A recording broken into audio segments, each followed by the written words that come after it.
You're going to need a piece of paper and something to write with, or a journal or a notebook, because with this video, we're going to start the process of you securing your future. Okay, so today's video is all about how to set your financial goals for retirement and how to assess your current financial situation. Okay, and so the first step to setting your retirement goals involves envisioning your lifestyle, activities, and the location where you plan on spending your retirement.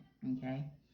Whether it's traveling the world or enjoying a quiet life in a small town, or living right where you're living, even if you don't plan on moving from your home, having a clear picture will guide your financial planning. Okay. Now, I do recommend that you get a notebook or a journal that you will use specifically for your retirement planning, so that you can put out any notes in it, any notes, any things, what you want to do as far as your retirement, your goals. Everything is going to go in this notebook. Okay. All right, so some questions that you want to ask yourself during this step in the process include: at what age do you plan to retire? What type of lifestyle do you envision yourself having in retirement? And what are your primary sources of income in retirement? Now, you want to break down your long-term retirement goals into smaller, more achievable milestones that can make your progress more manageable. Okay, so you have your big goals, and then you're going to break your smaller goals down.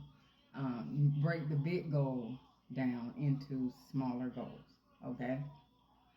Now, setting annual or 5-year targets will help you to track your project progress and to adjust your strategies as needed. Okay. Now, you got to remember that retirement plans are not set in stone. So as changes in your life occur, changes may be needed to your retirement plan as well. Okay. So now that you know what your goals are, step 2 is to assess your current financial situation. Okay. So you can't go forward until you know where you are currently. Okay. Um, so you want to conduct a thorough assessment of your current financial situation. So this includes evaluating your savings, your investments, your debts, and any other assets that you currently own. Okay. Understanding your financial baseline will help you to not only determine how much you need to save and invest for a comfortable retirement, but also it will help you to face and deal with the debt that you may be avoiding. Okay. And so if a debt reduction plan is needed, you can work on that after you have finished step 3. Okay. And so now that you have your goals, now that you have your financial baseline, step 3 is to estimate your future expenses during retirement. Okay.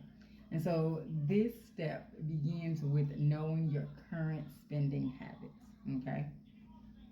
And so you want to review your bank and credit card statements to categorize your expenses, including essentials like housing, utilities, food, as well as discretionary spending like entertainment and travel.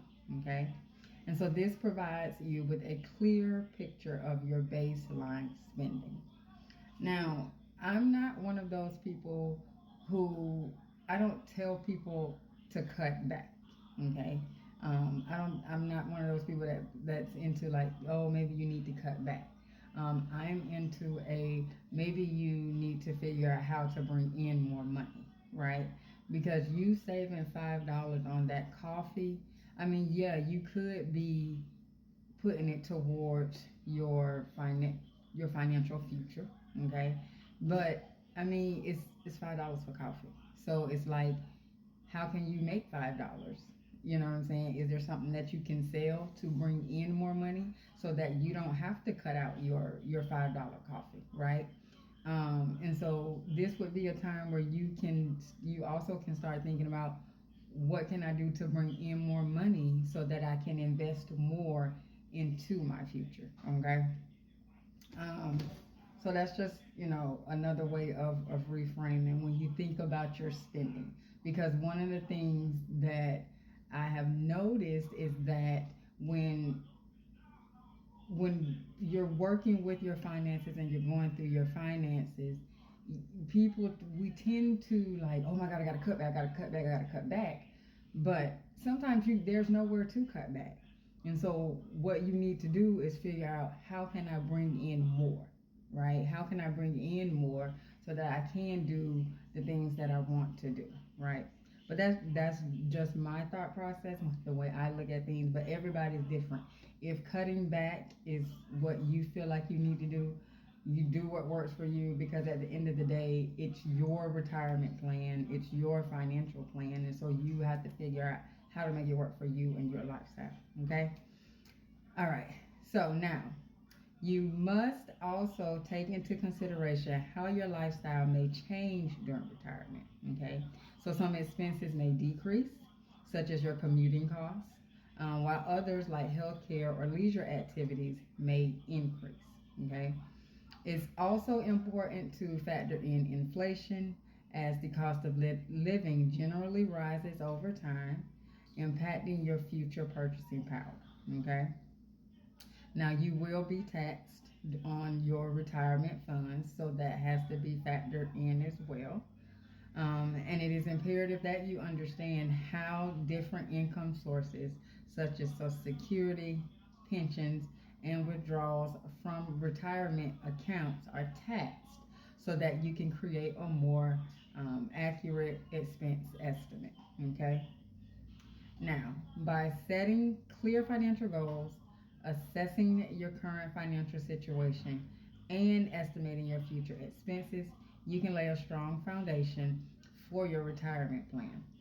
Now, clarity in this phase of your financial plan is key to being very confident in that you will be financially secure and comfortable in your retirement. Okay? And so, now that you know how to set your financial goals, in the next video in the series, I'm going to discuss how to choose the retirement saving vehicles that are right for you. And I'm also going to explain annuities and how they can help you to reach your financial goals. Okay? And so, until next time, I am Katrice, the practical insurance agent, and I help entrepreneurial and professional women to protect and secure their finances using insurance. See you in the next one.